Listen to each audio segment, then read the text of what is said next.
WRFG Atlanta. Good morning blues will brighten up your day as you put on your shoes. Yeah, yeah. You know it's got to be the way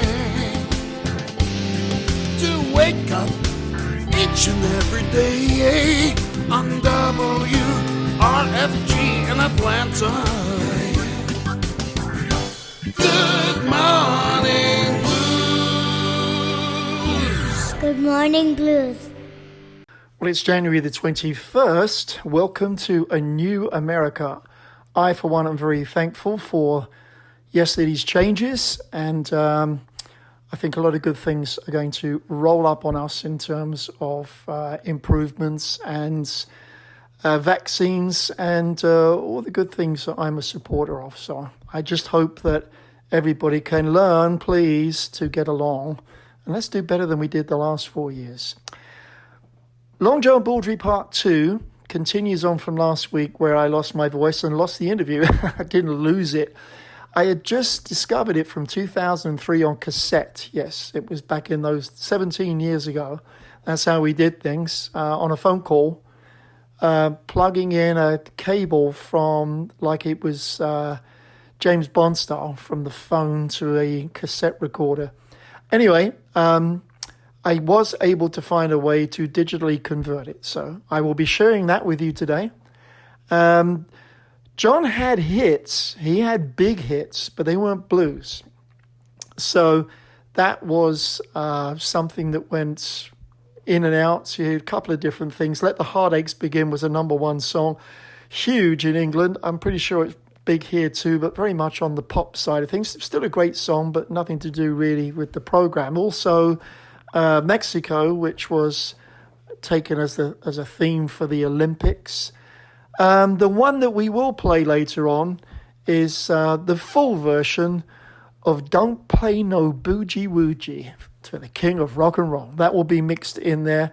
But otherwise, many albums of different types: acoustic, live, full band, solo, ending in a testimonial to Leadbelly, which was what led up to the interview that I did with him. It was 2003. The album had come out the prior summer. So that was the focal point. I'm not going to insert the music as was done back in the time. We're just going to split the interview up in two halves, and we'll play some of the music before, some in the middle, some after. I want you to hear John talking from his home in Vancouver and get to know a little bit about who he was. So let's kick into some of that earlier music, and we're going to sneak in and just finish up with some of the other things he talks about in the interview with that era, that time, the Hoochie Coochie Men, things like that, and his relationship with Rod Stewart.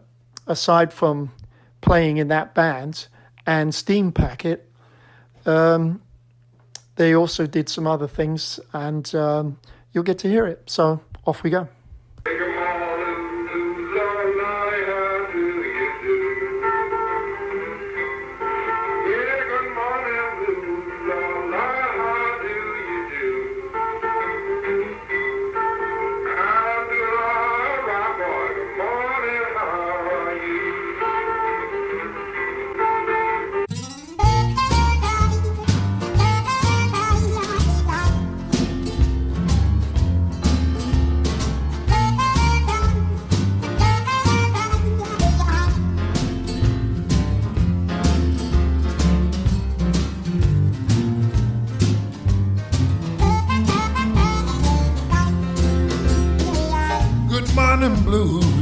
Blues, how do you do?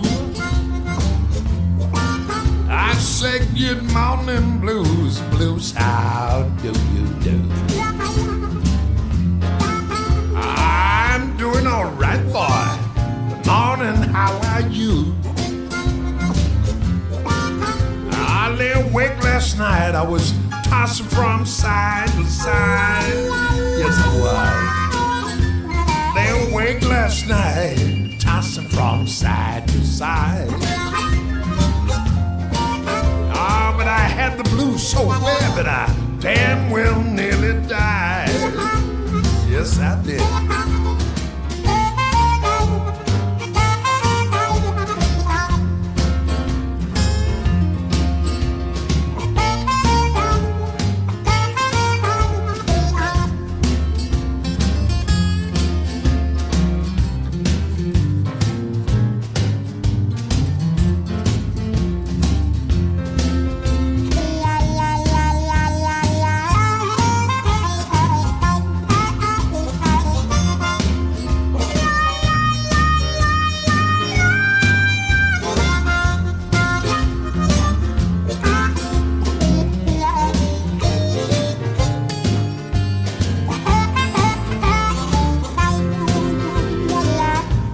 This morning with the blues running round my bed.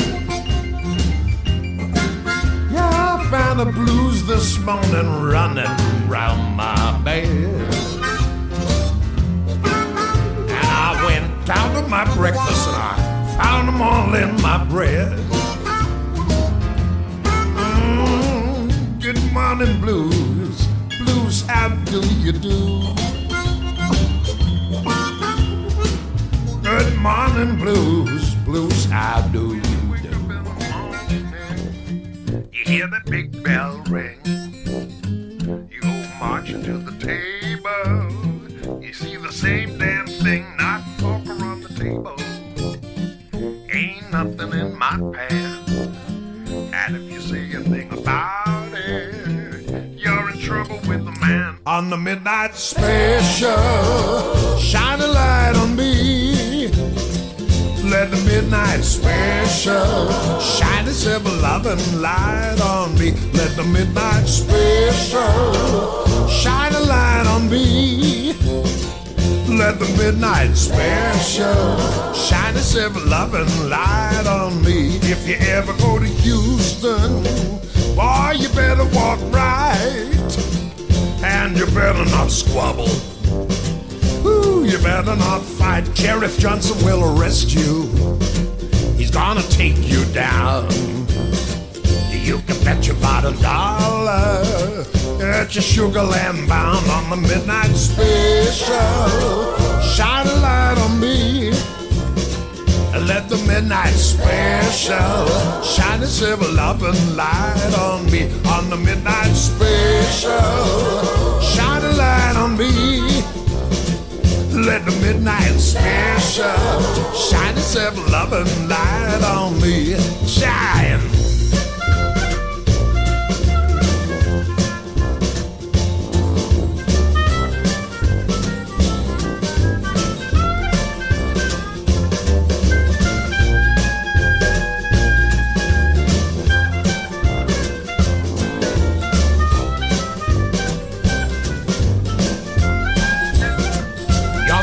Miss Rosie, how in the world did you know? I could tell her by apron, by the dress she wore, umbrella on the shoulder, piece of paper in her hand. She come to see the captain to release her man. On the midnight special, shine a light on me. Let the midnight special shine itself alone.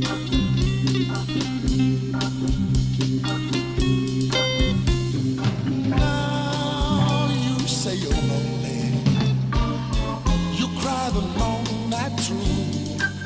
I said a little cry, be a real cry, cry, cry, cry, be a real. I cried a river over you. Yes, I did. Now you say you're sorry for being so untrue. I said I better cry, be a river, cry, cry, cry, cry, be a river. I cried a river over you. I just couldn't help myself now. I cried all night long, baby, all over you. You drove me, nearly drove me all of my head. shed a tear. I said, I remember all that you said. You told me love was too plebeian, told me you were through with me, and now you say you love me. And just to prove you do, I said I'm gonna cry, me a real cry, me a real. I cried a river over you. It wasn't my fault, baby. I just could not help myself now. I cried all night long.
I'm just a rake and a rambling boy, and there's many of the cities I did enjoy. And then I married me to a pretty little wife, and I loved her more dearer than I loved my life. My mother said she's all alone, and my sister said she ain't got no home, and my wife left me in sad despair, an aching heart and our baby daughter fair.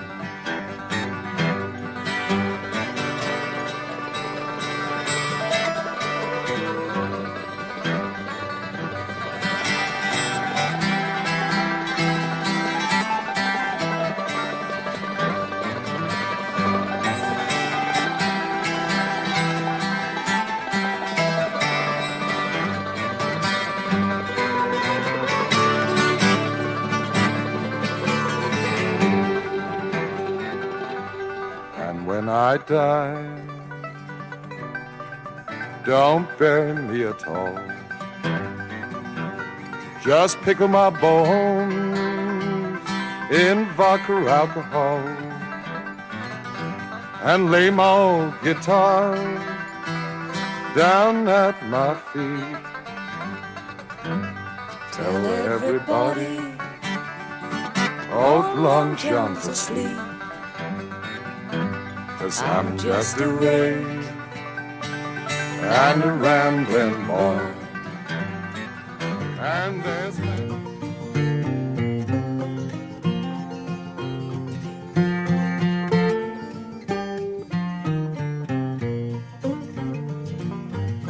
well, this really is a bit of history now, because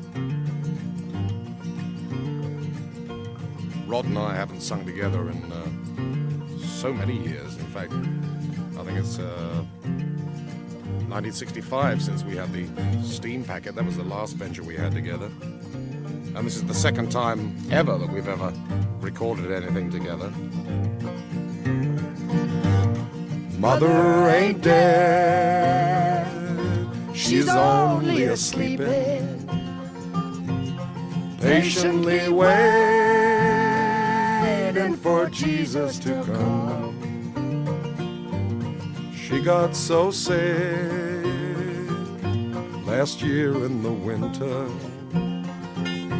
Now she's patiently waiting for Jesus to come. Oh, Father's so sad, he's a-missing old mama. Patiently waiting for Jesus to come. Play it there.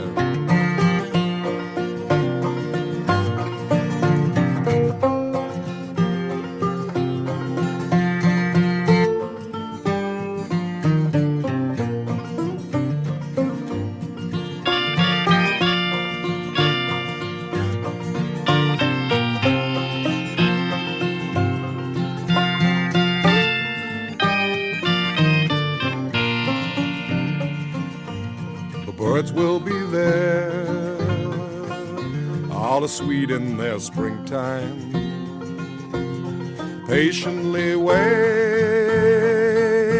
for Jesus to come. Mother ain't dead, she's only a-sleeping, patiently waiting for Jesus to come. Parents, if you're looking for a youth sports program in a safe environment, registration is now open for the Say Yes to Sports after-school program. Yes offers virtual and in-person daily sports programs for the Atlanta Middle School youth. Programs include yoga, African dance, and basketball training. Yes also offers youth horseback riding, gardening, and cooking classes. For more information, the web address is yescsph.org. That's yescsph.org. Or by phone 404-691-5187. This is another public service announcement from your station for progressive information, WRFG 89.3. So, what did we just hear from Long John Baldry? We started out with Good Morning Blues, because that's the name of the show, and should play that more often, actually, from the tribute to Leadbelly, which was the reason for our interview back in 2003. That had just come out, along with Midnight Special, Steam Packet, Crimea River, which was him with Rod Stewart, Julie Driscoll, and, gosh, forgot the keyboard player's name. Anyway, then he and Rod doing Rake and Rambling Boy, and him with Rod again doing Mother Ain't Dead. All acoustic and lightweight, casual introduction to the guy that you're going to hear from. This interview was in Vancouver, 2003. He toured 2004 and was actually coming to Atlanta the following year, and I'll tell you more about that in a minute. That never happened because unfortunately he got sick around Christmas. I saw him 2004 in London, but he got sick around Christmas and died shortly after. Well, good morning, ladies and gentlemen. As promised, you are listening to Good Morning Blues Part 1, and I am thrilled to have long-time British blues icon, Mr. Long John Baldry on the phone. John, are you there? Yes, good morning, Bob. It's great to be with you. Well, it's certainly super from my point of view to have you on the phone here. Good Morning Blues has been running for 30 years, and the title of the program obviously says it all. And one of the tracks that we tend to open with once in a while is your own version of that Leadbelly song from your most recent album. Oh, great. Oh, that's yeah, it was a labor of love, that, I must say, that album. Recorded mainly in my bedroom at home here. We just did it on hard disk drive computer, you know. And I think the whole thing ended up costing like $3,000 to make. I mean, that's amazing, you know. I mean, yeah, it is possible to. I mean, I think the artwork and you know, the layout for the sleeve, I think that cost more than the actually what it cost us to make the album. So it shows you that, you know, if you put your mind to it, you can make albums for a lot less than people waste on producing records. Well, then that does confirm my belief that, considering you're also 6'7", that people really do get value for money. Well, Well, yes, I hope so. Yeah, and I was very pleased with the way the album turned out. People have asked me why I didn't do Goodnight Irene, and I said, well, the song has been done by so many people. Yes, I've included a few well-known ones on there, like the Rock Island Line and the Midnight Special, but there are a couple of other things that are maybe not quite so well-known on there. And all of the songs turn out very well. I especially like "We're in the Same Boat, Brother."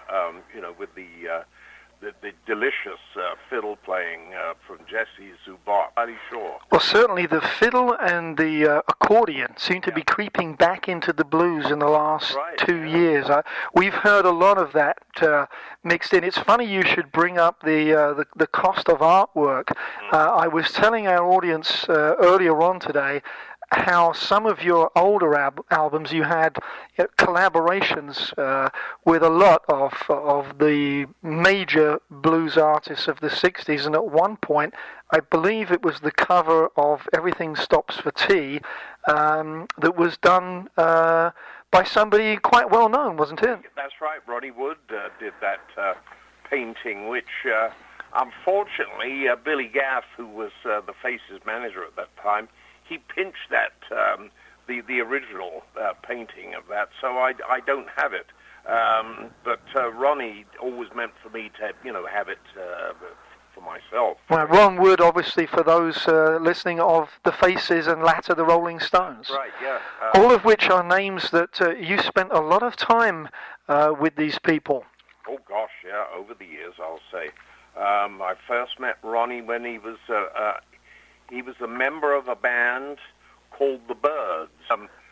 They had to change their name, and it was a band Ronnie was playing guitar on, and Chris, the bass player with the band, Yes, was in that same band. I forgot what they changed their name to. But it's funny, Andrew Oldham's moved, he's relocated to Vancouver. Has he really? Yes, and we had a bit of a gathering at my place last night, and he was over. It was a sort of welcome to Vancouver type party, and we were reminiscing about the old days, because John Anderson, the lead singer from Yes, actually was our janitor and glass washer-upper in a club that some of us ran in Wardour Street before the Marquee ever got a license. Well, that's quite bizarre. And speaking of the Marquee, is it true that the Stones actually opened for you? Way back, yes. That's it. 62? It was their first, 1962. It would have been. So the license for this place had been going for, possibly since, the late 1800s. And we opened it up and called it La Chasse. But part of the licensing requirements was that we had to form a board of directors. And there were several. Chris Barber was one, Harold Pendleton another, Simon White, who owned the Marquee Studios, Jack Barry and John G., who were managers of the Marquee, and myself. And another thing, part of this peculiar license, was that in our duties as board directors, we would have to spend at least one evening a week tending bar. So I would do this usually on a Thursday. Of course, people would line up to get in the place because I had no real knowledge of how to pour drinks. I was always over-pouring the drinks. I believe there's only one way to pour drinks, and that's usually vertically down the throat. Well, I was pouring the glass, far more than the measures contained, the optics or whatever. Right. Somehow I couldn't get the drift of it, and I was giving people far too much for their... So that's why everyone had such a good time. Yeah.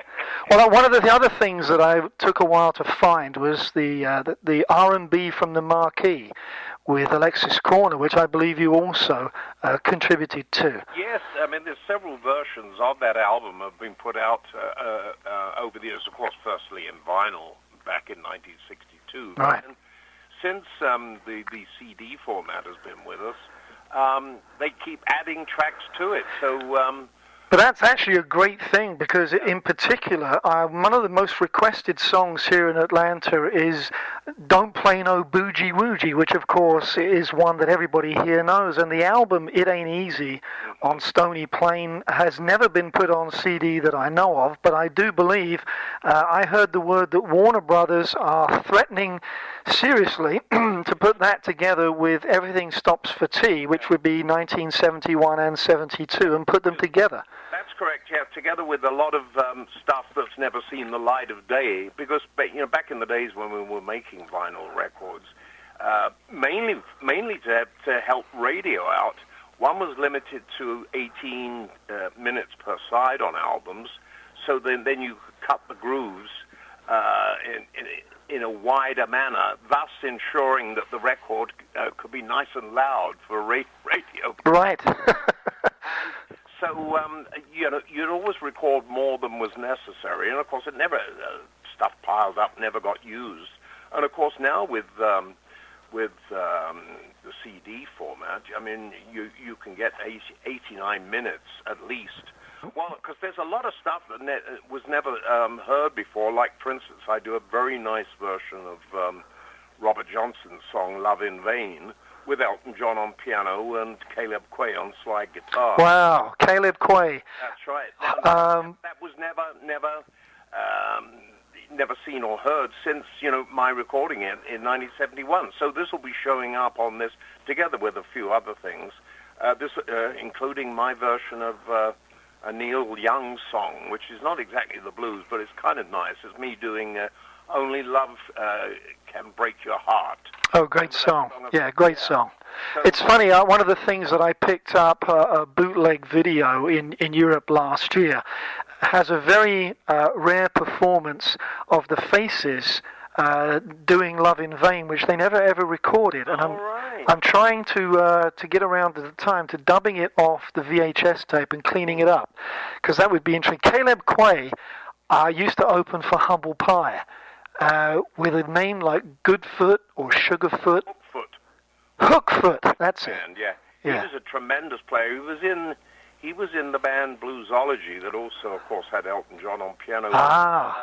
In the final stages of that band in late 67, early 68. Was there any material by Bluesology ever recorded? Or? There was stuff that we recorded for a TV show in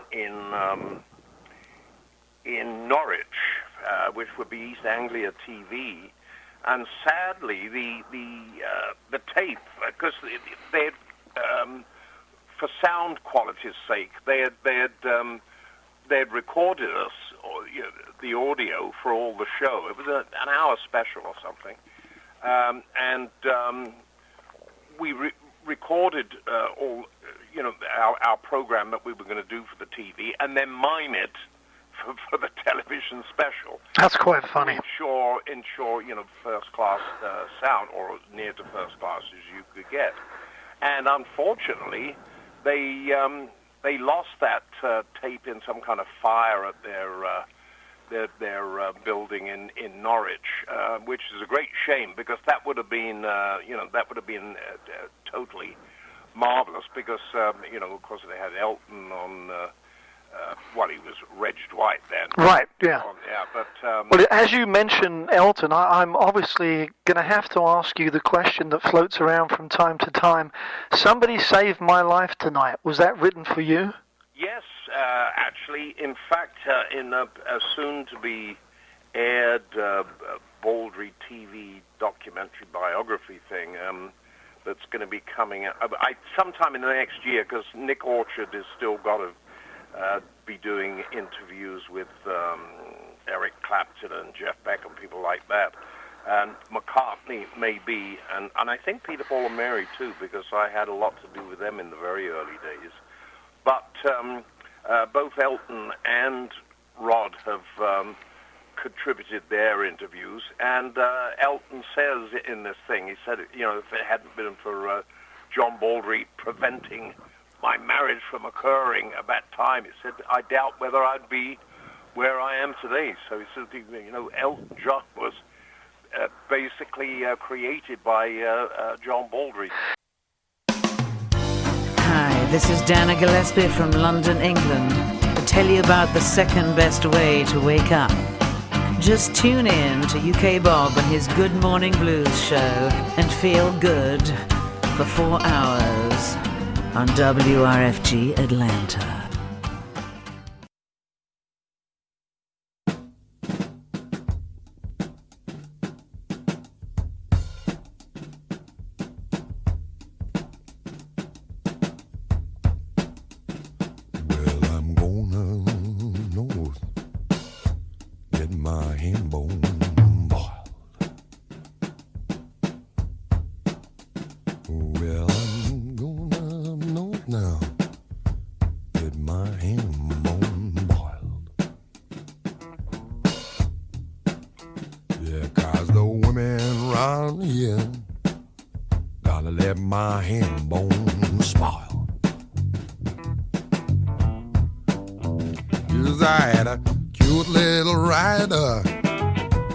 Like the way her daddy do. Oh, well, I had a cute little rider, didn't like the way her daddy do. Yeah, that's why I'm going back home. Gonna change my point of view. Oh, well, there's 2 trains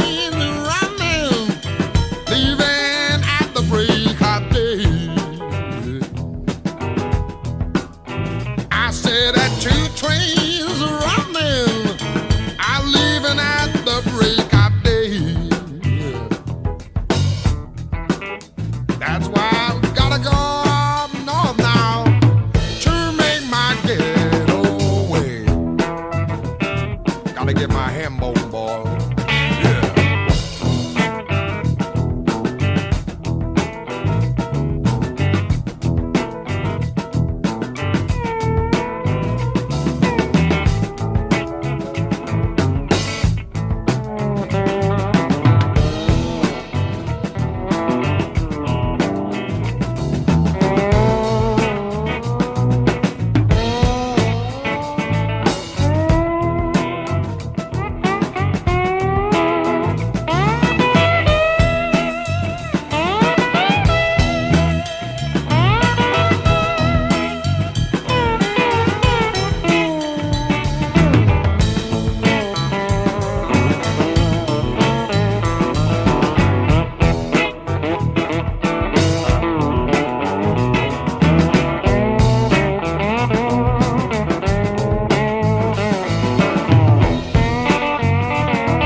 Get my ham bone boiled.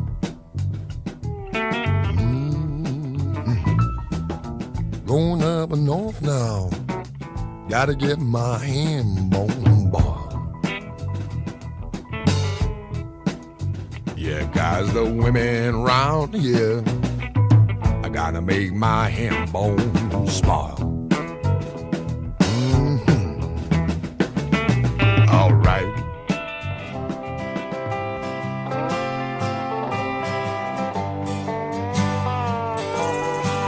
Yes, I'm moping around the streets late at night. I'm worried because you ain't treating me right, Lord. Come back again. I'm just crazy about you, babe.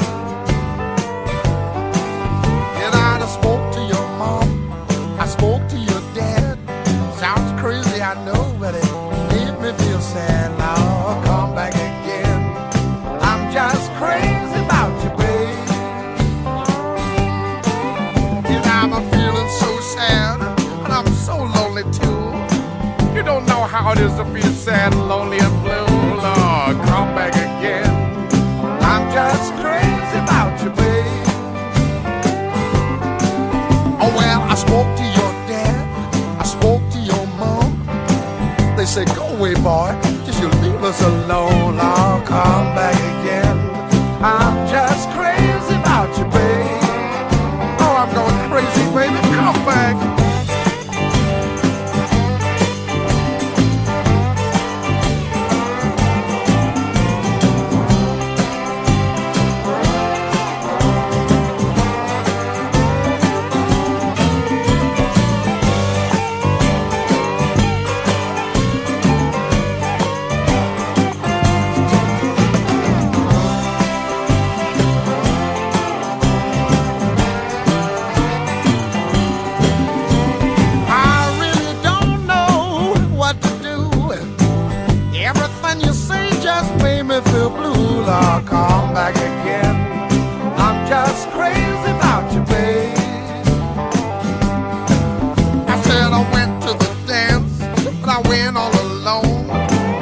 watched you dancing and I followed you home. Come back again. I'm just crazy about you, babe. You come back, baby.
Rubs off and you ain't nowhere on Broadway.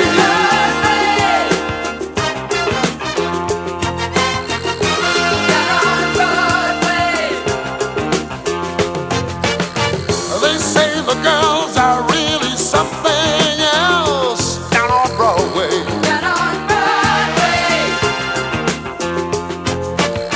Just looking at them really gives me the blues. Down on Broadway. Down on Broadway. 'Cause how you gonna make some time when all you got is one thin dime? One thin dime won't even shine your shoes, oh no, on Broadway.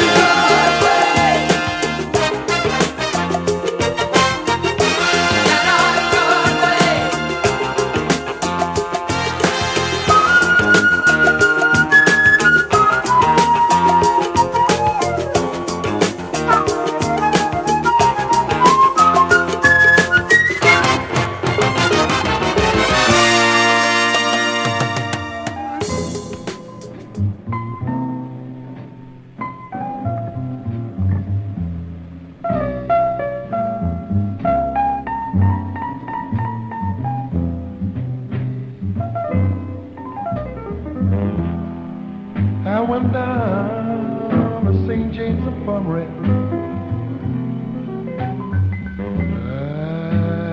I went to see my baby there. She was lying on a long white table, so cold, so sweet, so bad. I said, let her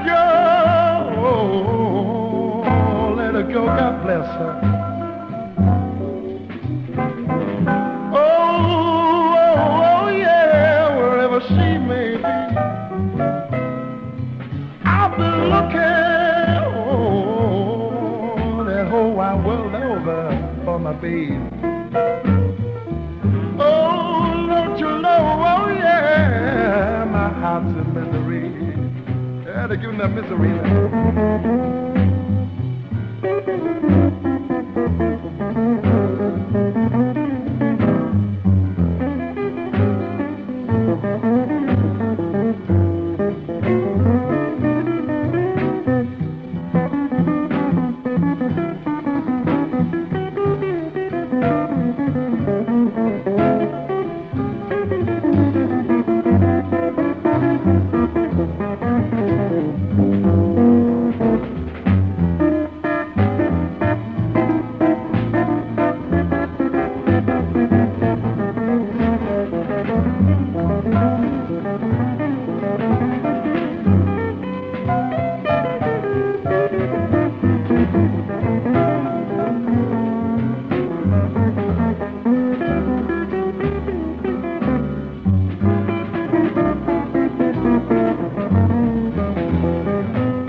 the St. James Infirmary. Oh, don't you know, oh yeah, I went to see my baby there. Just you love on a long white table. So cold,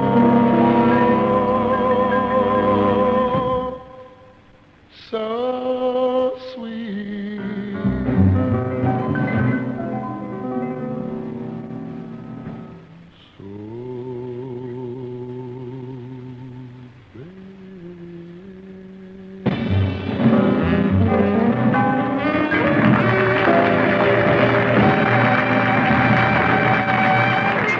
John Baldry there, sounding out with Hambone, which I've heard done by many people, including even Steve Marriott.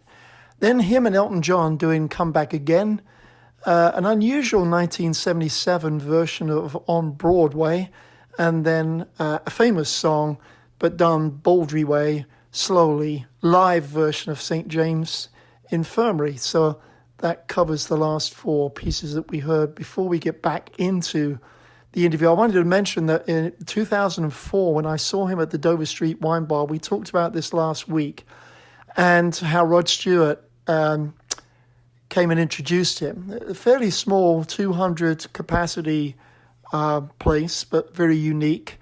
Some great players. But one of the favorite things that I love to tell people is what happened probably about 4 or 5 songs in. There was a bunch of what we call Hoorah Henrys in the back bar at the back of the room, which wasn't that far away, maybe 50 yards from the stage, but it's a little corner place, and they all had their suits on, the financial crowd maybe, who were just coming in for a drink and had decided to buy tickets for the show as well.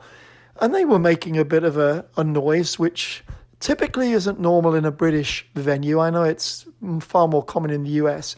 And he just suddenly stopped, and he'd been leaning on a stool at this point, still immensely tall, 6'7", plus hat, plus shoes, but he'd been leaning on a stool. He stopped playing, stood, and he bellowed across the back, "Don't you know when culture is being thrust upon you?" As only he does. And they shut up, and everyone, "Hey!" you know. And you didn't hear any more from him. He had been in a mental institution for mental, obviously, health problems, which is not terribly uncommon when someone needs help. A very brief time in 1975. And the album 1979, Baldry's Out, which we will play a bit from later, was actually recorded in Canada. And some people thought it was to do with him coming out as gay. That was 60s. So that was long past due. People misunderstood that completely. He says, "No, I'm out of the asylum."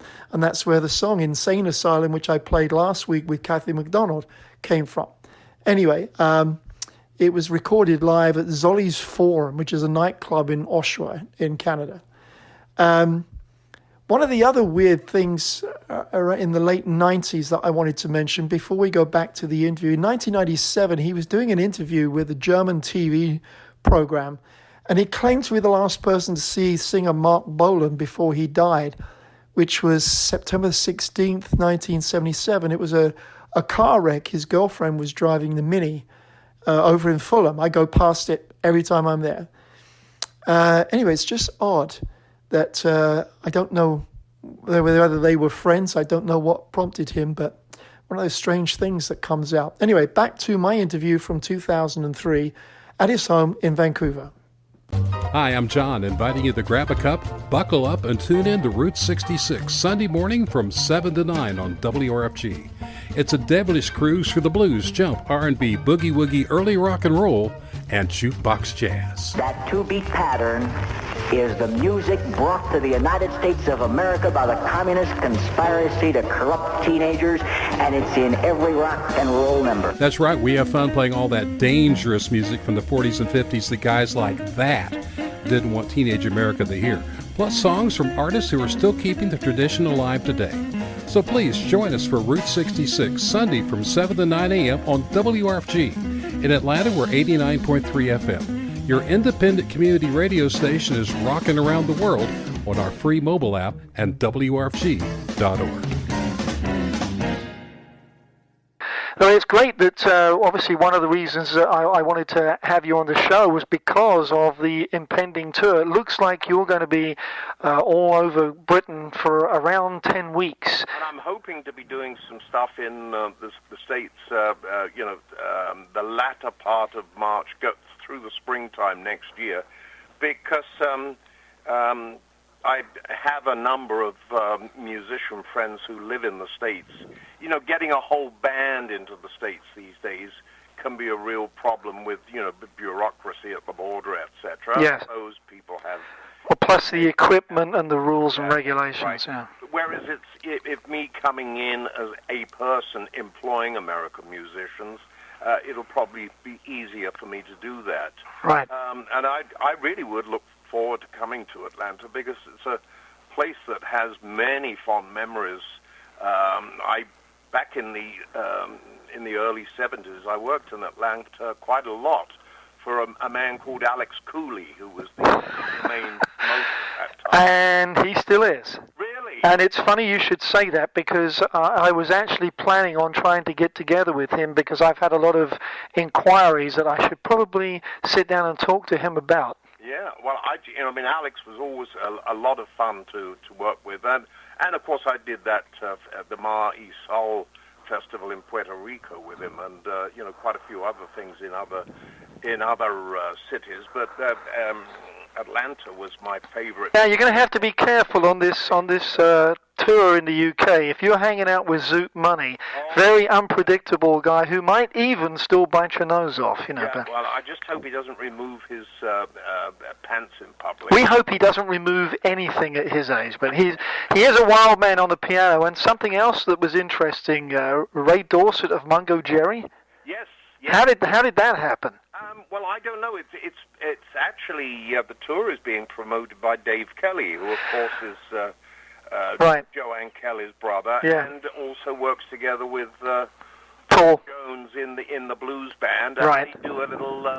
I think they do a little acoustic gig as well. Well, his last album, Resting My Bones, was an acoustic, and that has a Georgia connection. Because I believe that is a line taken from Otis Redding's Dock of the Bay. Okay. Which is where he got that from, but I'm really scratching the back of my head for that one. Well, look. So, what are you hoping to get out of the British tour? What's the number one thing you want to convey in 2003? Well, I think as always, to let people know that even after 47 years of treading the boards, I'm still doing it, because a lot of people, they think if they haven't seen you constantly for a while that you've retired or died or something. But no, I've never stopped. 47 years. I'll be turning 63 next birthday, but I feel, at least 20 years younger than that. Well, I tell you, if you've seen Chris Farlow perform recently, he's a fraction older than you and absolutely belts it out. I mean, he's quite amazing. So I don't believe that the age thing is relevant at all. Not so much anymore, no, because now you got to, Mick just turning 60 last week, Mick Jagger. Right. I didn't realize he was that old, because when I first met him, he told me he was 17. Why he would tell me he was 17, I don't know. If he wasn't, very, very odd, because I was definitely 21 at that time. So I've always assumed that Jagger was 4 years younger than me. Well, I think what it was he could look in the mirror and determine that his face was going to age much quicker than the rest of him. And it did. But, it's up until them announcing that it was his birthday, his 60th birthday, I'd always thought he was 4 years younger than me. So that was, unexpected. Because in fact, he's 2.5 years younger than me. So if he's out there, mind you, they do take it easy, the Stones. I mean, it's not like they're working every night. When they go out on tour, they probably do 2 or maybe 3 shows a week. Well, we used to joke when they came through that last tour, I think, was called the Steel Wheels Tour. Yeah. Now it's going to be the Steel Wheelchairs Tour. What about yourself? What's the next album project now that we've had a good year or so of listening to the Lead Belly? I'm not sure. A lot of people have suggested to me that I do a Remembering Big Bill Broonzy album, because, of course, he was my very first ever influence. Right. Back in 1953 was the first time I heard Bill. I'm not sure whether that's, so wise to be, churning out tribute albums or remembrance albums. I'm not quite sure. But I'll certainly take stock of that and bear it in mind, what, these various people have suggested. I was going to do a sort of jazz album sort of thing of standards, but Rod's kind of put me to the post on that a bit,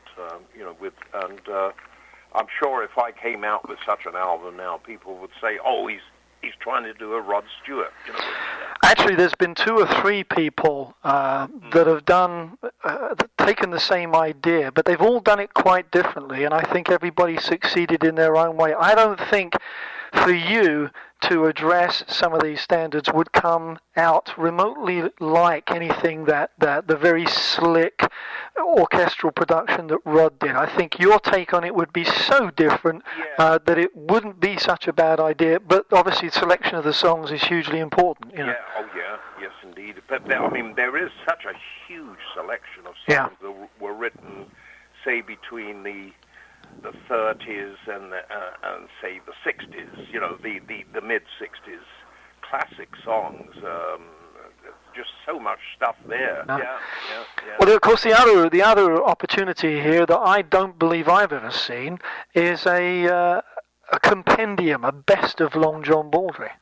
Other than the very old ones that were done, Golden Hour, which I think is now Castle Communications. Yeah, I was a bit disappointed with the double CD that came out from them.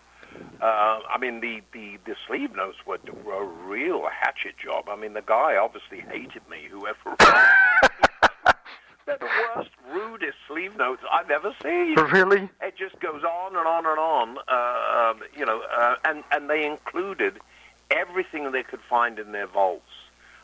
Stuff that I cringe with embarrassment. Right. But then I think, hell's bells, everyone's made mistakes musically. Yes, but you say you cringe at some of those songs, and yet they were hits. Yeah. It was just a different vein of music. That was all. I suppose so. Yeah. They included some of my foreign versions of things. Yes. Me singing Mexico in Spanish. I do recall that, but all I can say is Georgie Fame put out a set called The First 30 Years, and that's now 8 or 10 years old. So there's a starter. Yeah. Well, John, it's been absolutely fabulous. It's been a thrill to have you on the air talking to the Atlanta audience. And it's a thrill for me because, as I say, Atlanta, holds many fond memories for me. And, may I take this opportunity to say hello again to those people who might remember me from the early 70s, and certainly Alex Cooley, if you're listening. Hello again. Well, I will make a point of making that connection for you, just in case he doesn't get up as early as we think he should. But there you go. Well, John, fabulous again. Thanks for making the time, and we hope you have a tremendous tour, and everyone will keep an eye out on your projects forthcoming. And for everybody who is driving around or places where they're just able to listen, no need to make notes. You can, of course, visit the website. John, I think if you put it in as Long John or just John Baldry, it comes up, doesn't it? www.longjohnbaldry.com, yeah. Correct. Yeah. And if you would like to see the playlist of his material, which I used today, you can always sign on at ukbob.com, and it will give you also indication to the library where you can then pick the albums. John, if you'd like to stay on the line, I've got one more thing to check with you, but thanks so much for being part of Good Morning Blues. Thank you again for the call, Bob. Yep.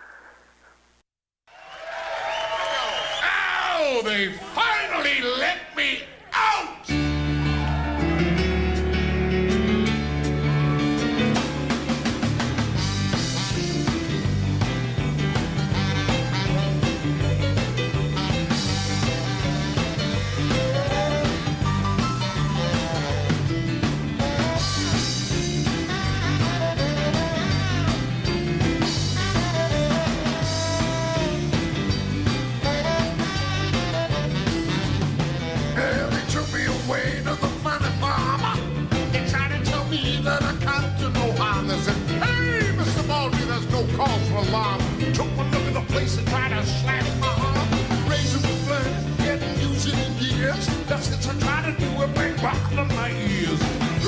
Valium to quiet my fears.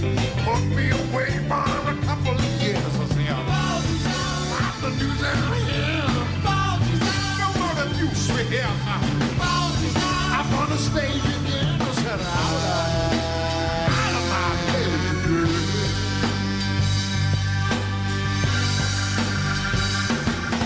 I had a tailor jacket that was made of white sack. Extra long sleeves tied up in the back. It was an ideal costume to go and visit the quack. I'll let her find a woman real slack. That's when you come round, it's better catch on time. Like after the Valium, Quaaludes, and Strychnine. Whole pageant of nutters waiting in line. Collectors of candies just shredding their minds on sale. What the news out here? No more abuse we hear, Mike. I wanna stay again, Santa.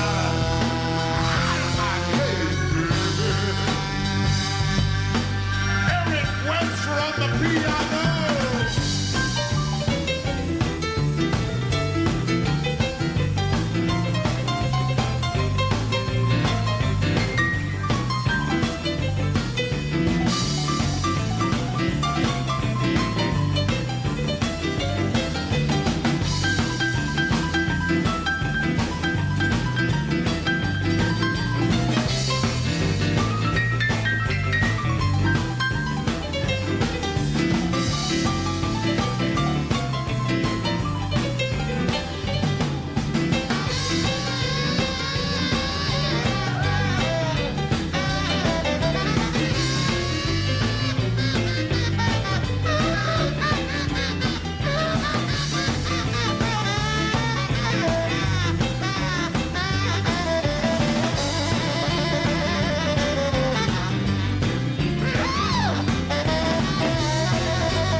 Check on my brain. The way pattern showed I was far from insane, almost a genius. Well, that's what I claim.